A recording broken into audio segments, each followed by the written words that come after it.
ශ්‍රී Lanka Telecom සහ මොබිටෙල් සේවා එක්තැන්ව SLT Mobitel ලෙසින් අලුත් ගමනක SLT මොබිටෙල් එකම එක සබැඳියාව. අලුත් Vim extra anti smell lemon mint බලයයි තද දුගඳ සුන් කරයි.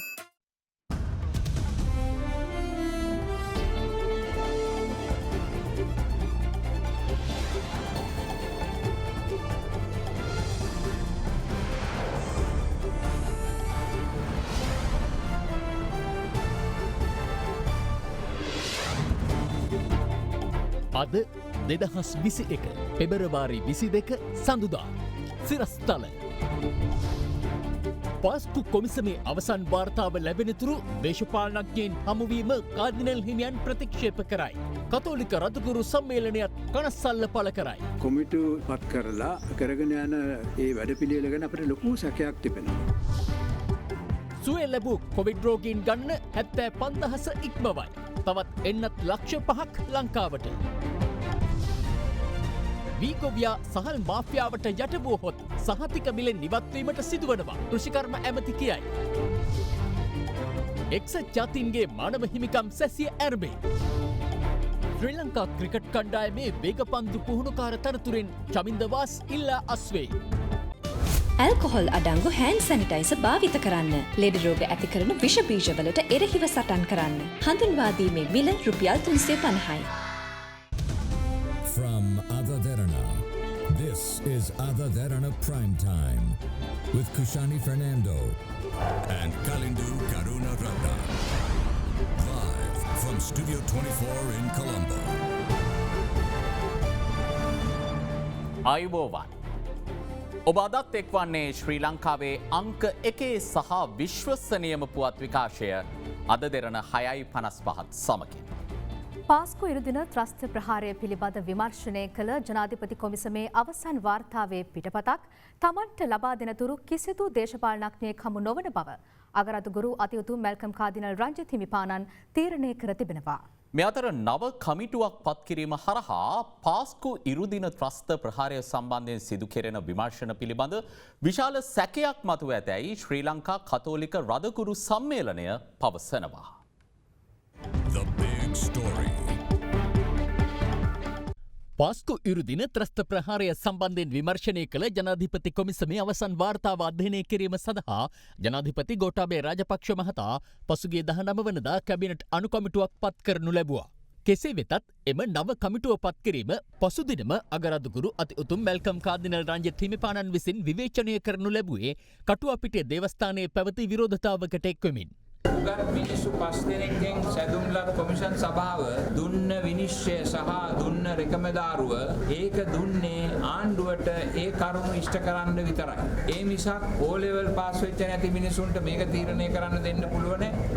මේ අතර පාස්කු කොමිසමේ අවසන් වාර්තාව අධ්‍යයනයට පත් කළ කමිටුවේ කාර්යභාරය සම්බන්ධයෙන් ජනාධිපති මාධ්‍යාංශය අද නිවේදනයක් නිකුත් කළා.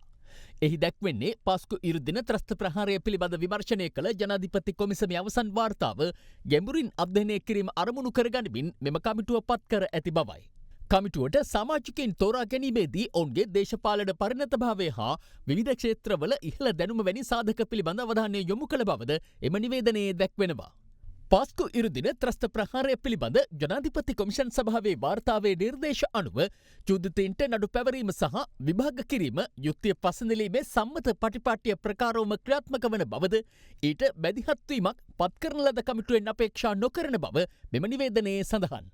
එහි වැඩිදුරටත් දක්වන්නේ පරීක්ෂණ කොමිෂන් සභා වාර්තාවට අලුතින් නිර්දේශ එක් කිරීමද කමිටුවට අයත් කාර්යයක් නොවන බවයි. මේ අතර පත්කරනු ලැබූ නව කමිටුව අද පළමුවරට රැස්ව ඇති බව වාර්තා වනවා.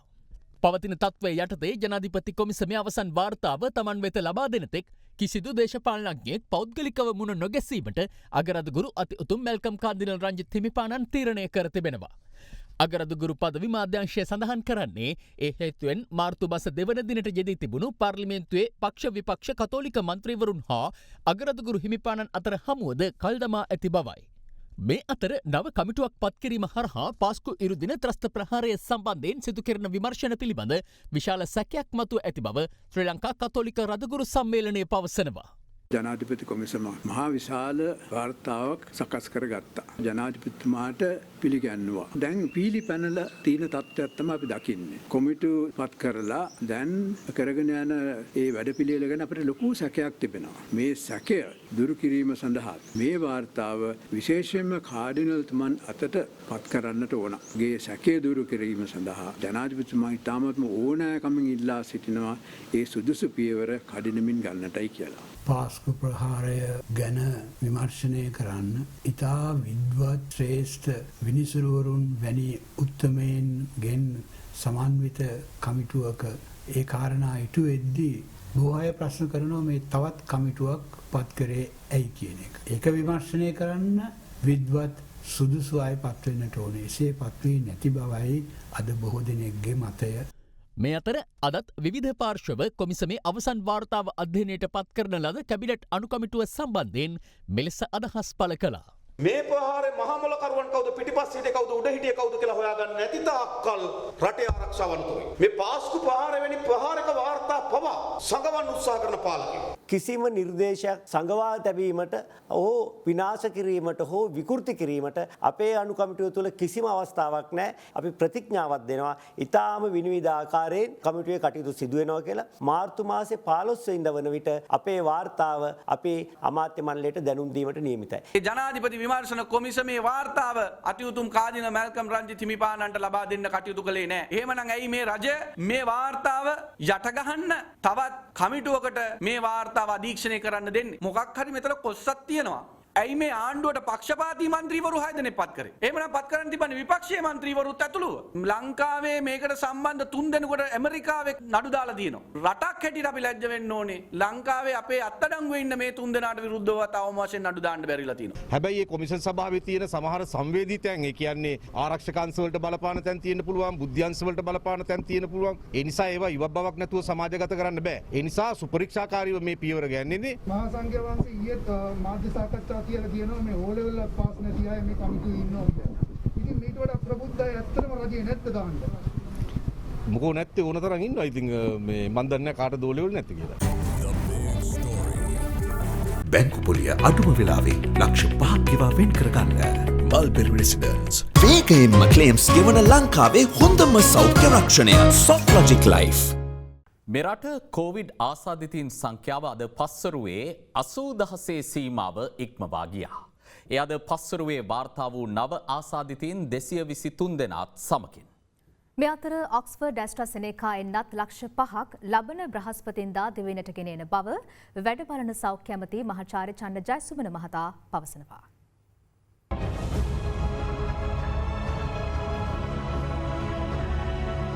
ඊයේ දිනේත් කොවිඩ් ආසාදිතයින් 519 දෙනෙකු මෙරටින් වාර්තා වුණා. දිස්ත්‍රික්ක 24කින්ම වාර්තා වී තිබූ එම ආසාදිතයින් අතරින් වැඩිම ආසාදිතයින් පිරිසක් හමු වුණේ කොළඹ දිස්ත්‍රික්කයෙන්.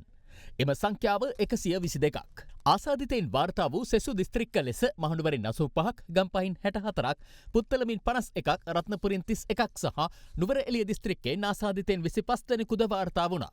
සෙසු දිස්ත්‍රික්කවලින් ඊයේ වාර්තා වූ කොවිඩ් ආසාදිතයින් සංඛ්‍යාව 140ක්. ඊයේ මෙරටදී සිදු කර ඇති PCR පරීක්ෂණ සංඛ්‍යාව 12936ක් වනවා. පහුගිය දවස් 3-4 ඇතුළත රෝගීන් ගානේ යම් අඩුවක් අපිට බැලූ බැලමට දක්නට ලැබෙනවා. ප්‍රමාණාත්මක PCR අඩුවීමත් එක්ක සංඛ්‍යාත්මකව අපිට හම්බ වෙන රෝගීන් ගාන අඩුවීම ඉතාම ස්වභාවිකයි. දැන් ඊයේ දවස්වල විතරක් අපිට 12900න් තමයි මේ හම්බ වෙච්ච රෝගීන් 500 නැත්නම් 600 වාර්තා වෙන්නේ. ඒතර අපිට මේ PCR ප්‍රමාණය 18,000 19,000 වැඩි වෙච්ච ඒ කාලවකවානුව තුළ අපිට රෝගීන් 900 සමහරවිට 1000 සීමාව දක්වා රෝගීන් වාර්තා වුණා. හොඳටම මේක රෝග පාලනය කරගනිමින් ඉස්සරහට යනවා නම් පෙබරවාරි මාසේ ජනවාරි වලට සාපේක්ෂව හොඳ වෙන්න එපයි. නමුත් ඒක අනිත් පැත්ත තමයි සිද්ධ වෙලා තියෙන්නේ. ජනවාරි වල සමස්ත මාසෙටම සිද්ධ වෙච්ච මරණ ගානට වඩා වැඩි මරණ ගාන පෙබරවාරි මාසේ ගෙවී ගිය දවස් 20-21 ඇතුළත වෙලා තියෙනවා. මේ අතර ඊයේ දිනේදී මෙරටින් කොවිඩ් ආසාදිත මරණ 10ක් වාර්තා වුණා. කුඩා ගල්ගමුව, වස්කඩුව, කළුතර, බිබිල, පිටකොට්ටේ, රත්මලාන, හැටන්, ගුරුතලාව, කොළොන්නාව සහ වැල්ලවත්ත යන ප්‍රදේශවලින් වාර්තා වූ කොවිඩ් ආසාදිත මරණ අතර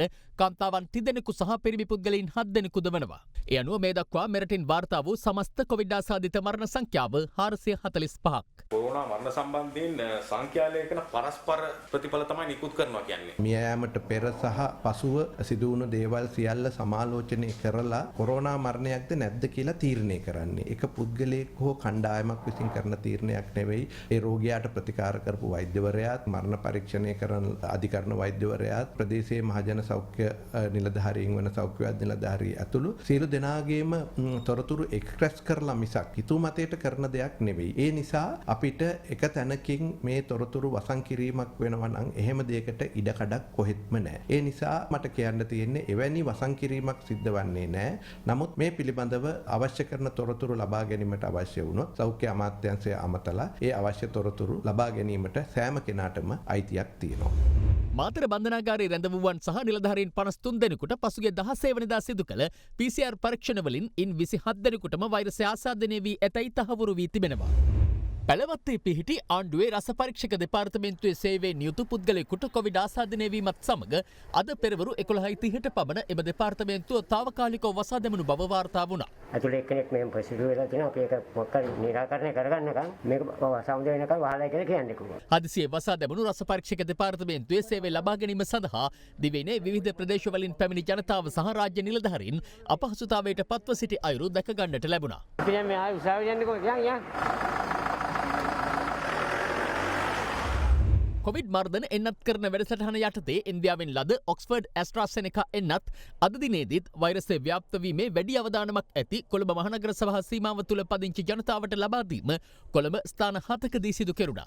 මෙහිදී අපිට ඉතාමත්ම කලාතුරකින් ඇතිවන්නා වූ ඇඟේ පතේ රුදාව, සිහින් ඔළුව කැක්කුමක්, සිහින් කෑම අඩු කෑම අරුචියක්, ඒ වගේම හන්දිපත් රුදාවක් ඇරෙන්නට වෙනත් බරපතල කිසිම රෝගී තත්වයක් අපිට දකින්නට කිසිම කෙනෙක් තුළ දැක ගන්න බැරි වුණා. ඒක නිසා මේ ලබා ගැනීම සඳහා බිය විය යුතු නැති බව මම විශේෂයෙන්ම කියන්නට ඕන. මීට සමගාමීව කොළඹ මහනගර සභා සේවකයන් පිරිසකටත් කොවිඩ් එන්නත ලබා දීම මර්දාන පොප්ස් පාරේ පිහිටි කාන්තා හා ළමා සුබසාධක මධ්‍යස්ථානයේදී අද සිදු කෙරුණු අතර එහි හටගත් දැඩි තදබදය හේතුවෙන් එම ස්ථානයේ යම් නොසන්සුන්කාරී තත්ත්වයක් හටගත්තා.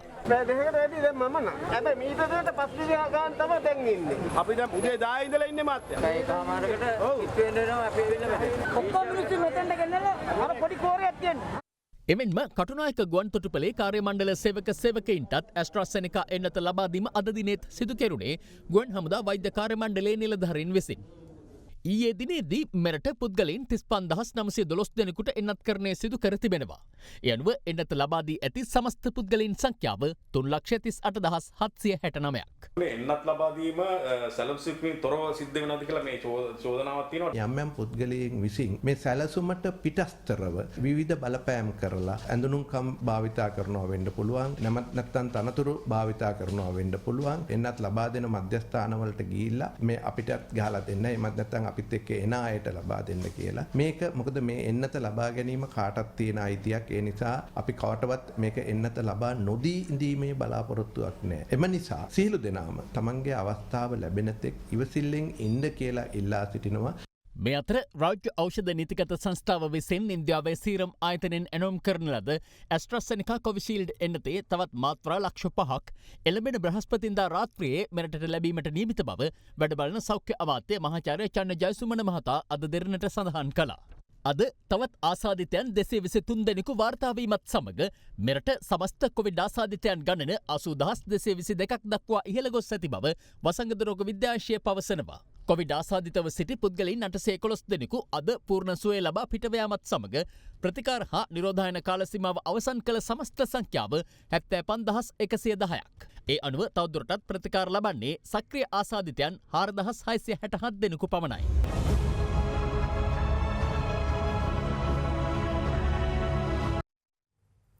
එක්සත් ජාතීන්ගේ මානව හිමිකම් කවුන්සිලේ 46 වන සැසිවාරය ස්විට්සර්ලන්තයේ ජිනීවාහිදී අද ආරම්භ වනවා. COVID-19 ව්‍යාප්තිය හේතුවෙන් මෙවර සැසිවාරය පැවැත්වෙන්නේ වීඩියෝ තාක්ෂණය මගින් වන අතර හෙට දිනේ විදේශ අමාත්‍ය දිනේෂ් ගුණවර්ධන මහතා සැසිය ඇමතීමට නියමිතයි.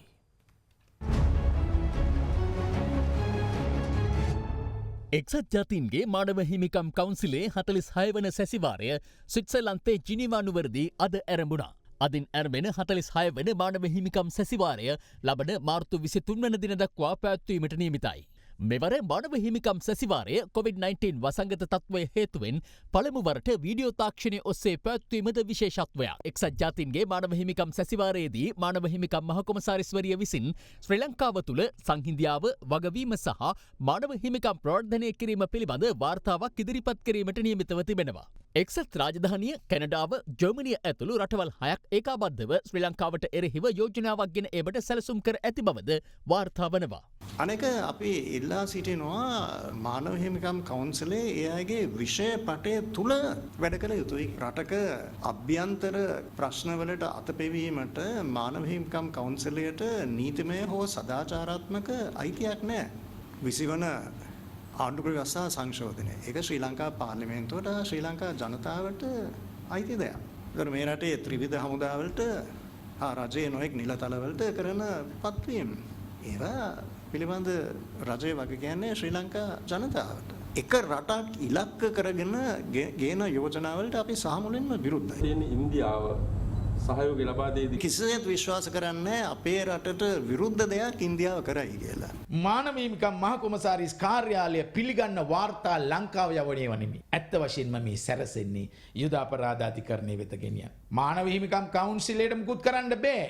නමුත් මානව හිමිකම් කවුන්සිලේ යෝජනා සම්මත කළා මානව හිමිකම් මහ කොමසාරිස්වරියගේ කාර්යාලයෙන් තමයි මේ සියලු දේවල් කරන්නේ. ඒතර ඒ තමයි යුද අපරාධ පරීක්ෂණ පිළිබඳ පක්ෂපාතීද අපක්ෂපාතීද පරීක්ෂණ පවත්වන්නේ. ඒ නිසා අපේ පැත්තෙනුත් කියන්න ඕන තරම් කරුණු තියෙනවා. ඒවා sannivedanaya වෙන්නේ. එහෙනම් අපේ තානාපති කාර්යාලවල විශාල වගකීමක් තියෙනවා. අපිට එන ආරංචි තමයි රටවල් 47න් සමහර රටවල එක්සත් ජාතීන්ගේ සංවිධානය නියෝජනය කරන රටවල තානාපතිලවක් අතාම හම්බෙලා නැහැ. ඉතින් අපිට වඩා ගොඩාක් ඉස්සරහට ගිහිල්ලා තියෙනවා LTT හිතවාදී ඩයස්පෝරා.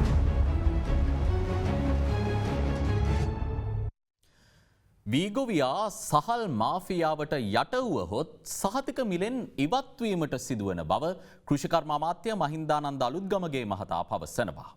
අමාත්‍යවරයා පෙන්වා දෙන්නේ එසේ වුවහොත් වී කිලෝවක මිල රුපියල් 25ක් දක්වා අඩුවනු ඇති බවයි. ආණ්ඩුව සැම විටම පියවර ගන්නේ පාරිභෝගිකයා සහ ගොවියා යන දෙපාර්ශ්වයම ආරක්ෂා කරගෙන බව කෘෂිකර්ම අමාත්‍යාංශයේ අද පැවති ප්‍රවෘත්ති සාකච්ඡාවකට එක්වෙමින් අමාත්‍යවරයා අවධාරණය කළා. රජයේ සහතික මිලට වඩා වැඩි මුදලකට පෞද්ගලික අංශය වී මිලදී ගැනීම හේතුවෙන් පසුගියදා කෘෂිකර්ම අමාත්‍ය මහින්දානන්ද අලුත්ගමගේ මහතා ගොවීන්ට අනතුරු අඟවමින් රජයට වී කිලෝ දහසක් ලබා නොදෙන ගොවීන්ට පොහොර සහනාධාරය අහිමි වෙන බව සඳහන් කළා.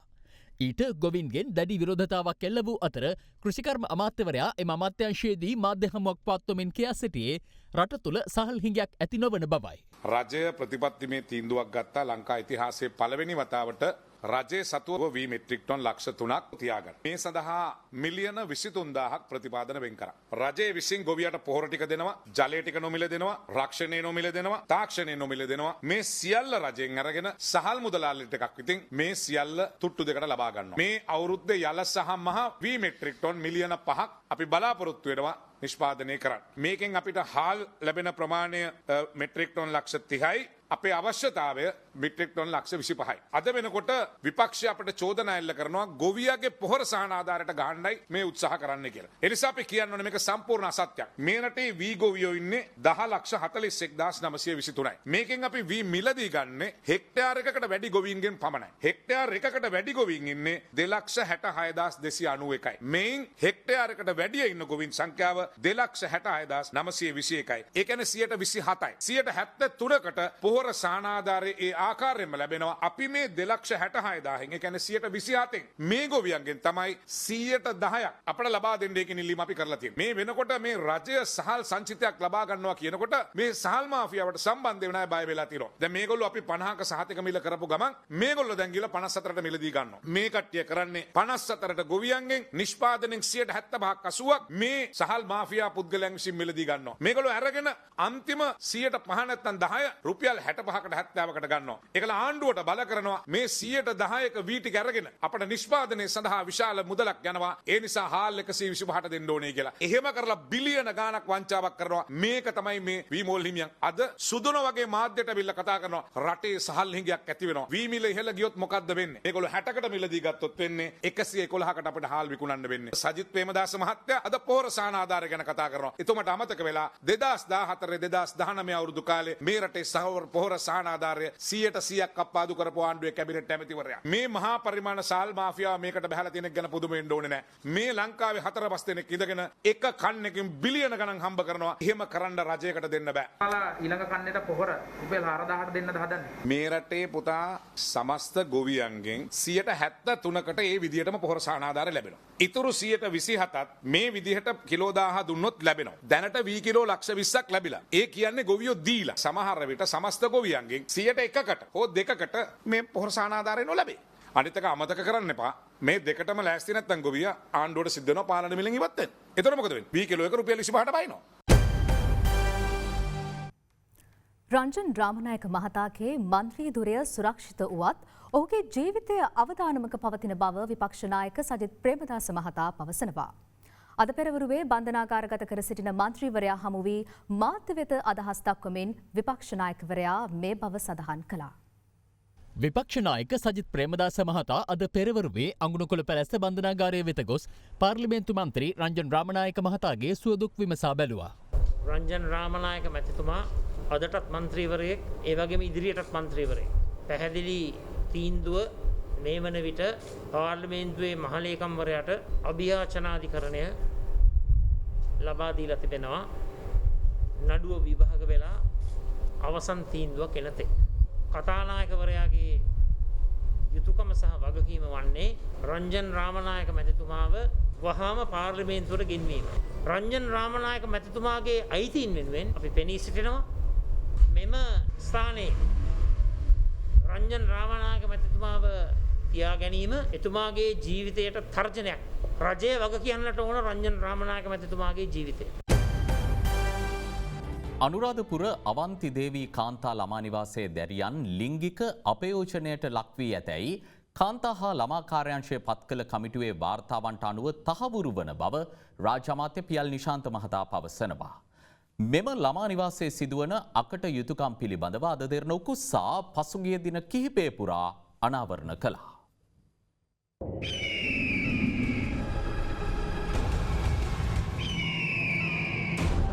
අනුරාධපුර අවන්ති දේවී කාන්තා ළමා නිවාසයේ සිදු අමානුෂික ක්‍රියා සම්බන්ධයෙන් අද දෙරණ උකුස්සා පසුගිය ජනවාරි මස 8 වනදා සිට අවස්ථා රැසකදී රට හමුවේ තොරතුරු අනාවරණ කළා.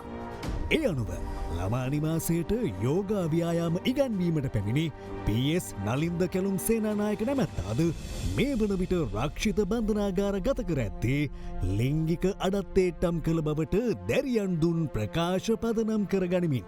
දැරියන්ගෙන් තව දුරටත් මැසිවිලි ලැබෙන වාතාවරණයක පරීක්ෂණවල ප්‍රගතිය සම්බන්ධයෙන් උතුරුමැද පළාත් ප්‍රධාන ආණ්ඩුකාරවරයාගේ සහ ලේකම්වරයාගේ ප්‍රධානත්වයෙන් අද මාධ්‍ය හමුවක් කැඳවා තිබුණා. ගෑනු දරුවන්ට යෝග උගන්වන්න සූක්ෂමව රිංගපු මේ මිනිස්සයා මම හිතන අනුරාධපුර වාසී ආරක්ෂක කළමනාකරු පිටස්තර පුද්ගලයා මේක ඇතුළට ගෙන්නා ගැනීම කළමනාකරණයේ තියෙන වරදක්. කළමනාකරුත්වය කියන්නේ මේ පරිවාද කොමසාරිස්වරයා. බඳවා ගැනීමක් නෙවෙයි සුවේච්ඡාවෙන් ඉදිරිපත් වීමක්. කොහෙවත් නීතිය එහෙම නැහැ. නමුත් සිද්ධිය වුණානේ. අපි දන්නෙත් නැහැ මේක යෝග කරනවද නියෝග කරනවද අපි දන්නේ නැහැ. ඒකනෝනේ දැන් ඔබතුමා කියනවා දැන් අපි ගිහිල්ලා ළමයේ කිල්ලන එක වැරදි කියලා. ඒතකොට කොහොමද මේක ආවරණය කරගෙන ඔබතුමා අපිට උපදෙස් දෙන්නේ? මම එතනින් හට කතා කරන ගරු ආණ්ඩුකාරතුමා ඉන්නවා.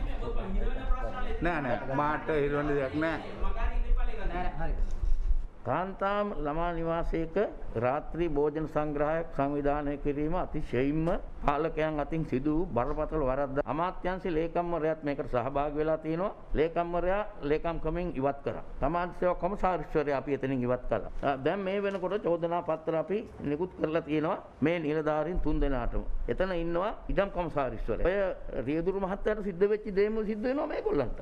මේ චෝදනා පත්‍ර අපි දෙන්නේ මෙහි ලේකම්ගේ ඉඳලා මේ අහිංසක දරුවන්ගේ මේ ආයතන කෙරෙහි සොයා බැලීම් ඉතාමත්ම දුර්වලයි.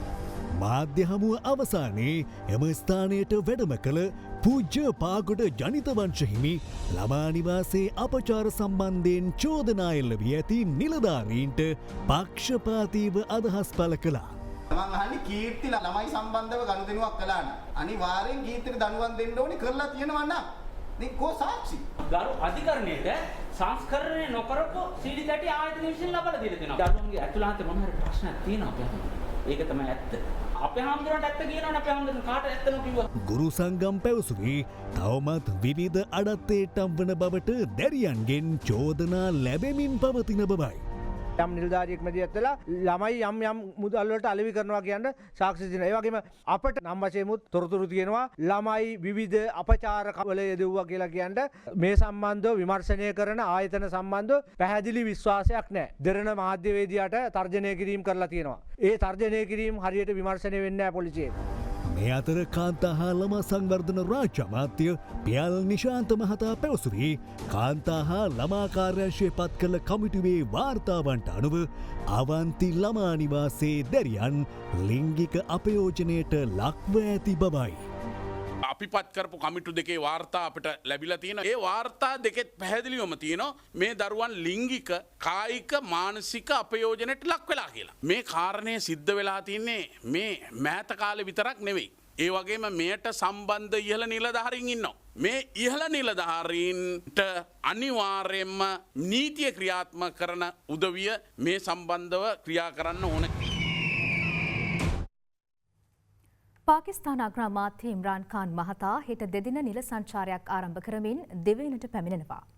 පාකිස්තාන අග්‍රාමාත්‍යවරයාගේ ශ්‍රී ලංකා සංචාරයට ඉහළ පෙළේ ව්‍යාපාරික හා ආයෝජන නියෝජිත කණ්ඩායමක් එක්වීම විශේෂත්වයක්. මෙම සංචාරයේදී දෙරට අතර ද්වීපාර්ශ්වික වෙළඳ කිවිසුම් කිහිපයක් අත්සන් කිරීමට යෝජිතව තිබෙනවා. දැන් තවත් පුවත් කිහිපයක්. අම්බන්තොට යෝජිත වන අලි සංරක්ෂණ කලාපය ගැසට් කර දෙන ලෙසට ඉල්ලමින් පසුගියදා විරෝධතාවක නිරත වූ වලව වම් යුර ඒකාබද්ධ ගොවි සංවිධානයේ නියෝජිතයින් අද උදැසන අග්‍රාමාත්‍ය මහින්ද රාජපක්ෂ මහතා හමුවීමට පැමිණියා. අපේ ප්‍රශ්නයට සාධාරණීය විසඳුමක් ලැබුණේ නැහැ. ඒ නිසා ගොවියන් විසින් ආරම්භ කරපු මේ සතාට භූමිය ලබා දීමේ අරගලය ගොවීන් විසින් තවත් දුරටත් ඉදිරියටම ගෙනියනවායි කියන එක මේ අවස්ථාවේදී ප්‍රකාශ කරනවා. මේ අතර අලිබිනිස් ගැටුමට විද්‍යාත්මක විසඳුමක් ඉල්ලා ගොවි සංවිධාන කිහිපයක නියෝජිතයින් පිරිසක් අද දඹුල්ල නගරය වෙත පැමිණ විරෝධතාවක නිරත වුණා. නාගරික මන්ත්‍රීවරුන්ගේ ප්‍රතිපාදන වලින් මීගමු නගර සභා බල ප්‍රදේශයේ අඩු ආදායම්ලාභී පවුල්වල පාසල් සිසුන් සඳහා නොමිලේ බෙදා දීමට නියමිත පාසල් අභ්‍යාස පොත් විශාල ප්‍රමාණයක් මීගමු නගරයේ වෙළඳසැලක අලෙවි කරන ආකාරය අද දෙරණ ඊයේ වාර්තා කළා. ඒ අනුව මීගමු පොලිසිය විසින් සිද්ධිය සම්බන්ධයෙන් සැකපිට පුද්ගලයෙකු අත්අඩංගුවට ගෙන ඇති අතර මීගමු නගර සභාවේ නාගරික කොමසාරිස්වරිය ඇතුළු නිලධාරීන් කිහිප දෙනෙකුගෙන් අද ප්‍රශ්න කර තිබෙනවා. ත්‍රිවිධ හමුදා විශ්‍රාමික ක්‍රියාන්විත ආබාධිත රණවිරු සංගමය විසින් අද සංවිධානය කරන ලද නිහඬ විරෝධතාවයක් කොළඹ ගාලුමෝදර උද්ඝෝෂණ කලාපයේදී පැවැත්වුණා. ආබාධිත වූ රණවිරුවන් සඳහා වයස අවුරුදු 55 සම්පූර්ණ වන තෙක් ගෙවන ලද මාසික ස්ථාවර දීමනාව ජීවත්ව සිටින තෙක් ලබා දෙන ලෙස ඉල්ලා ඔවුන් මෙම උද්ඝෝෂණයේ නිරත වුණා.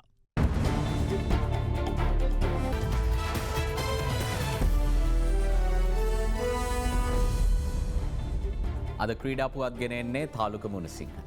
ඔව් කලිදෝ. ශ්‍රී ලංකා ක්‍රිකට් කණ්ඩායමේ වේගපන්දු පුහුණුකාර තනතුරේ නිල අස්වීමට චමින්ද වාස් තීරණය කර තිබෙනවා. එමෙන්ම බටහිර ඉන්දිය කොදෙව් සංචාරයට නම් කළ ශ්‍රී ලංකා සංචිතයේ ක්‍රීඩකයෙක් වන ලහිරු කුමාර කොවිඩ් ආසාදිතයෙකු ලෙස හඳුනාගෙන ඇති බව ශ්‍රී ලංකා ක්‍රිකට් ආයතනය අද නිවේදනය කළා. කොදෙව් සංචාරයේ 2020 සහ එක්දින තරගාවලි දෙක සඳහා ක්‍රීඩකයන් 20 දෙනෙකුගෙන් සමන්විත සංචිතයක් ක්‍රීඩා අමාත්‍යවරයාගේ අනුමැතිය සඳහා ඊයේ යොමු කළා. එම සංචිතයට නම් කළ ක්‍රීඩකෙක් වන වේගපන්දු යවන ක්‍රීඩක ලහිරු කුමාරට ඊයේ කළ PCR පරීක්ෂණයෙන් ඔහු කොවිඩ් ආසාදිතයෙකු ලෙස හඳුනාගත් බව ශ්‍රී ලංකා ක්‍රිකට් ආයතනය පවසනවා. කෙසේ වෙතත් වෛද්‍ය කමිටු ප්‍රධානී මහාචාර්ය අර්ජුන ද සිල්වා මහතාගෙන් අද දෙරණ කළ විමසීමකදී ඔහු පැවසුවේ සැලසුම් කළ පරිදි කොදෙව් තරගාවලිය වෙනුවෙන් ශ්‍රී ලංකා කණ්ඩායම හෙට දිවයිනෙන් පිටත්ව යන බවයි. ශ්‍රී ලංකා කණ්ඩායම වසරකට පමණ පසුව ජාත්‍යන්තර එක්දින සහ 2020 තරගාවලියක් ක්‍රීඩා කිරීම සඳහා හෙට බටහිර ඉන්දිය කොදෙව් දේශය බලා දිවයිනෙන් පිටත්ව යාමට නියමිතව තිබුණත් තවමත් ශ්‍රී ලංකා සංචිතය ශ්‍රී ලංකා ක්‍රිකට් ආයතනය නිල වශයෙන් නිවේදනය කර නැහැ. එවන් තත්වයකදී අද ශ්‍රී ලංකා ක්‍රිකට් ආයතනය නිවේදනය කළේ පසුගිය 19 වෙනිදා ශ්‍රී ලංකා වේගපන්දු පුහුණුකරු ලෙස පත් කළ චමින්ද වාස් සිය දුරෙන් ඉල්ලා සූ බවයි. ඒ අනුව වාස් බටහිර ඉන්දිය කොදෙව් සංචාරයටද සිය දායකත්වය ලබා නොදෙන බව ශ්‍රී ලංකා ක්‍රිකට් ආයතනය පවසනවා. ශ්‍රී ලංකා ක්‍රිකට් කණ්ඩායම කොදි උදේශයේ බලා පිටත් යාමට පැය කිහිපයක් පමණක් ඉදිරිව තිබියදී වාස් සියදුරෙන් ඉල්ලා අස්වී තිබෙනවා. ඒත් සමගින් අපගේ ප්‍රධාන පුවත් විකාශය නිමාවට පත්වනවා. සුවදායි රාත්‍රියක්.